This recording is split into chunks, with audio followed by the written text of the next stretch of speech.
Hello, everybody, and welcome to episode 6 of the Feathery Treasury Show. My name is Aaron, and again, I am joined by Alex. How are you doing today, Alex? It's going well, thanks. It's a nice day. Nice to see the sun out and some greenery under this snow thawing out. How about you? Well, I'm doing good myself. Yeah, like you said, starting to thaw out up here in Minnesota. Still snow on the ground, but little patches of grass. And I think the birds know it too, because they've been singing. They're pretty happy. About time. Yeah. Well, to start things off, like we did last time, we went for a little bird walk beforehand. We'll report in on what we saw. What did we see the first walk, Alex? Not too much. Not too much. It No. was we saw a hairy woodpecker. Yeah. Pick of the trees, and then I think we got a juvenile bald eagle. Yep, two birds. We went to a regional park here close by. Didn't see much at all. So when we came back to my place, we went for a little walk down the trail by me. We saw a little more on that. We saw junco, dark-eyed junco, another hairy woodpecker, which was nice. Couple cardinals, Some house sparrows. house sparrows. Yeah, those are nice. Black-capped chickadees, as is tradition at this point. And two mallards. Two mallards. Yep. Always So two mallards. a little more success just sticking close to home. So maybe we'll try to find a better park for next time. Next time will also be warmer, so I'm sure we'll see a lot more. Yeah, everything's started to come back from migration. Should be more promising. We said that last time. Yeah, But- we keep saying that, but one of these times we'll be right. So yeah, we'll just go over kind of what we've seen in general lately, and within that we'll kind of touch on our 2023 goal and our progress on that, which I think we both said 100 species for the year. Yep. We both made our goal. So I'll go first. Right now I'm sitting at 32 out of the 100 for my goal, which is I've put in a lot of work here this last week. Now that it's getting warmer, I think I added quite a few. Some of the highlights of what I've seen. Yesterday saw cedar waxwing, kind of all by his lonesome, which was weird. Usually you see him in groups up kind of high in the trees, but this guy was towards the bottom of a tree, towards the ground, just sitting by himself. It's strange. A Yeah. lonely lad. Yeah, lonely guy, but it's good to see that. Good sign of spring coming. The other good highlight was a brown creeper. Actually saw two brown creepers, which I haven't seen for a couple of years now. And while I was looking at them, a little winter wren flew by, landed in some brush. I wasn't able to ID him on the spot. Got an okay enough picture that later on I went back through and figured it was either a winter wren or a Carolina wren, and winter made a lot more sense with the snow on the ground. Carolina wrens don't get up here all that much, even in the summer, so That's nice. Having the camera helps. I think I would have seen it and had no idea or had to guess. So yeah, being able to take a picture and look back later, definitely helped. for them and sparrows, that's what you need. Besides that, a couple ducks, obviously mallards, lots of mallards, with the water thawing out, starting to see a little more, but there was a couple common golden eyes. Got an okay look at those, and then a couple of hooded mergansers. Nice. They're always fun to see. Do you like the hoodies? See them a lot, but they're pretty cool looking, especially the males. What about yourself, Alex? What have you been seeing? It has been a slow start, but yesterday I got my first proper birding trip out. Went to the Mississippi Gateway Regional Park, which is next to Coon Rapids Dam. There was some mallards there. There was 10 buffleheads and some hoodies as well, so some hooded mergansers. And there was a lot, I would say 3 or 4 dozen lesser score, which I've only seen in pairs before, and also common mergansers, about 12 of those, and I've only seen them in a pair. So that was a nice scene. Also saw 3 killdeer, heard them screeching, and kind of Yeah. looked, and they were just sitting there on the rocks, so got a good look at those. Those are fun to hear. Yeah, so that was nice. One new bird, did get one new bird. We got a single redhead that we managed to confirm. We saw it and kind of tracked it midair just enough to get the sighting of it, so that's a new bird for me. Nice. For my official count with today's sightings, I'm up to 21, so Okay. still a ways to go, but I reckon once those songbirds start coming back. Yeah, our numbers are going to go up quick. That park sounds really good. I think the plan is before our next recording, we're going to hit up that park. Hopefully there'll be even more variety there, but it sounds like there's already quite a bit. Yeah, sometimes when you're walking, people will ask you what you're looking at, and you never know if it's another birder or it's just someone who thinks you're looking at a squirrel. But this guy stopped by and said once it gets nearer to Easter, there's pelicans and swans there and some other different birds, more redheads and stuff. So Yeah, so we'll officially make that our plan. Hopefully, we'll see quite a bit. Be able to report in on that. But yeah, like we've been saying, I don't think we're gonna have to worry about these low numbers for much longer.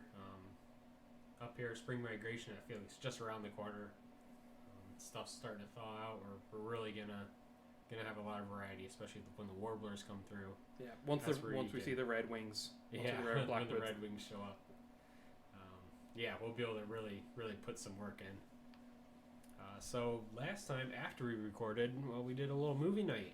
What was the movie that we watched, Alex? It was The Big Year. The Big Year. So this was a movie I hadn't heard of, which is surprising. This was right up my alley. And I'll give you a little synopsis here.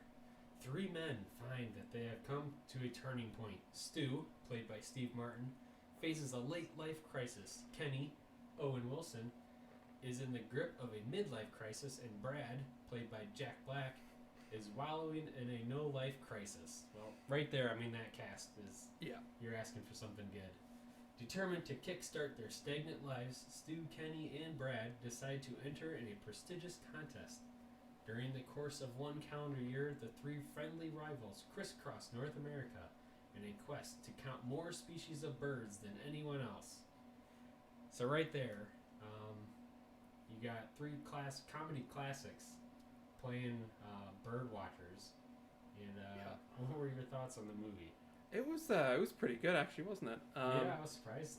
You could tell there was at least one person involved who actually cared about birding. Like, there was definitely scenes that were a little bit unrealistic.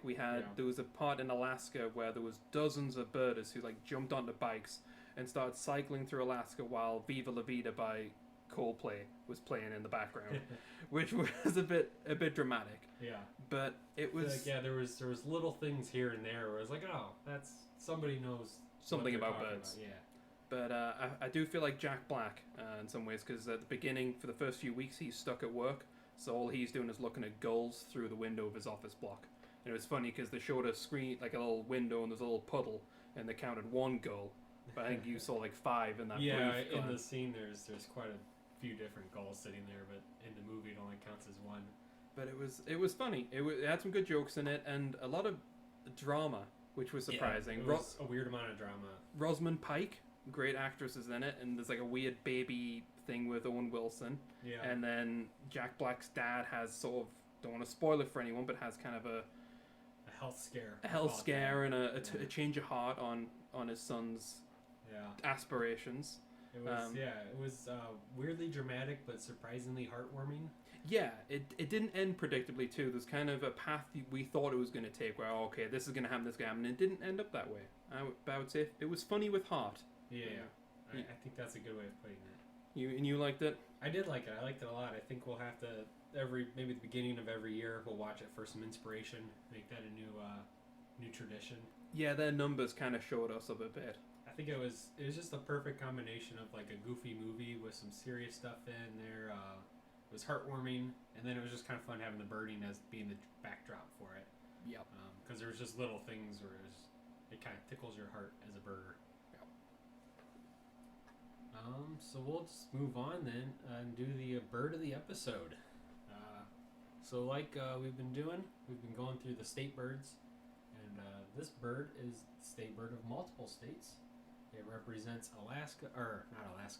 Arkansas, Florida, Mississippi, Tennessee, and Texas. So 5 states, and that bird is the northern mockingbird.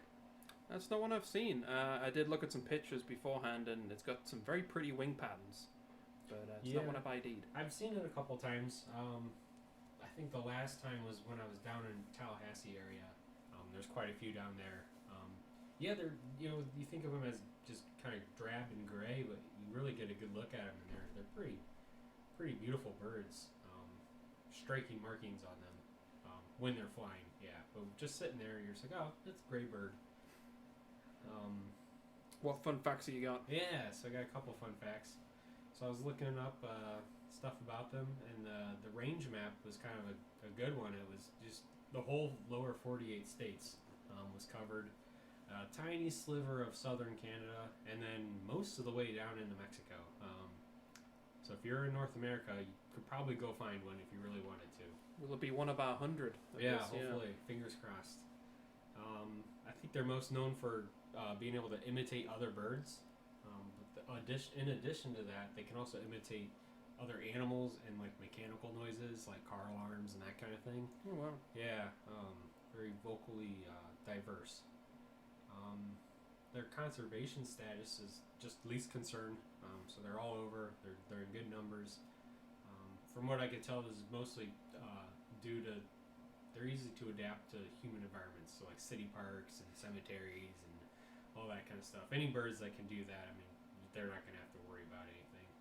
It's surprising how many of these states have these really common. But well, I guess you can have a common bird as your state bird, but yeah, honestly, and they're pretty easy to identify. From what I could tell, there's nothing that really resembles them all that much. There's a couple that were also kind of gray, but they're not.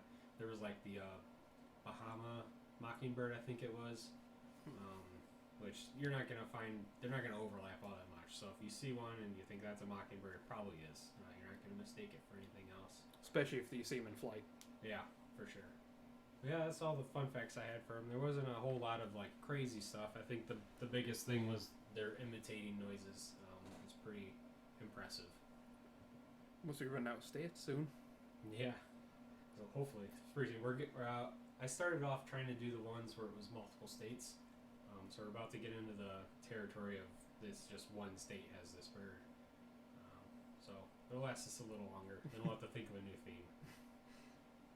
Anyone have any suggestions? Do tell us. Yeah, email in if you have suggestions for a theme of bird of the episodes. Preferably, I guess, keep them North American just so we know what we're talking about. But I guess we don't have to do that. We'll see. I think that's going to do it for us. Another quick little episode. Hopefully next time. I know we keep saying it, but with the change in weather, we'll have a little more to talk about. But yeah, thanks for joining us. Thanks, Alex, for coming over and recording again. Always appreciated. My pleasure. Thanks, everybody at home, for listening. Feel free to email us, featherytreasury@gmail.com. Any suggestions, questions, concerns, hit us. For more information about Feathery Treasury as a whole, I've got featherytreasury.com all locked down. Just renewed for another year, so nobody else can have that domain, just me. Not that anybody else wants it, but There's some cute pictures on there too. yeah. But yeah, check that out if you want. Otherwise, you can find Feathery Treasury on most social media stuff. So look me up. Have a good one, everybody. Bye.